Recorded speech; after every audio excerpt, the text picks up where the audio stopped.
আসসালামু আলাইকুম। আশা করি সবাই ভালো আছেন। আজকে বাজারে গিয়েছিলাম। তো আজকে আমাদের এখানে হাটের দিন। বাজারে গিয়ে আমি একটু বেশি করে সবজি নিয়ে আসলাম। তো এখানে দেখতে পাচ্ছেন এগুলো হচ্ছে লাউ শাক।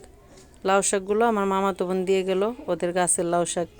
লাউ শাকগুলো খুবই সুন্দর, একদম ডগাগুলা দেখুন, মাশাল্লাহ কি মোটা মোটা, খুব সুন্দর ফ্রেশ, দেখতেই একেবারে চোখ জুড়িয়ে যাচ্ছে।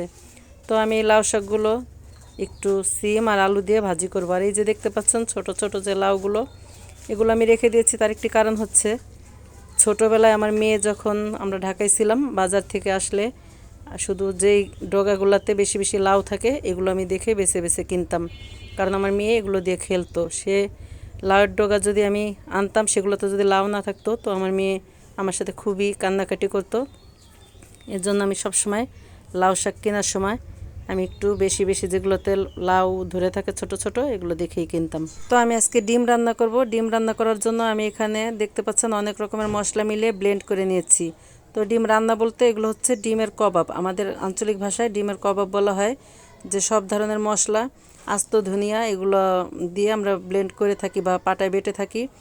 তো যেহেতু আমার ঘরে আস্ত ধনে নাই, তার জন্য আমি একটু ধনিয়ার গুঁড়ো আর হলুদ মরিচ সব কিছু একসাথে দিয়ে আমি ব্লেন্ড করে ডিমের কাবাবটা করলাম।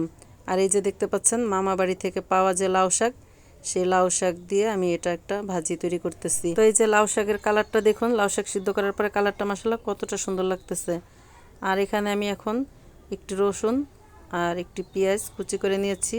এখন আমি লাউ শাকটি বাগার দিয়ে দিচ্ছি। তো আমার চ্যানেলটি যারা এখনও সাবস্ক্রাইব করেননি, চ্যানেলটি সাবস্ক্রাইব করে পাশে থাকার অনুরোধ রইল। যারা ফেসবুক থেকে দেখবেন তারা একটি ফলো দিয়ে দিবেন। তো আপনাদের সাথে দেখা হবে অন্য কোনো ভিডিওতে। ততদিন ভালো থাকবেন, সুস্থ থাকবেন। আল্লাহ হাফেজ।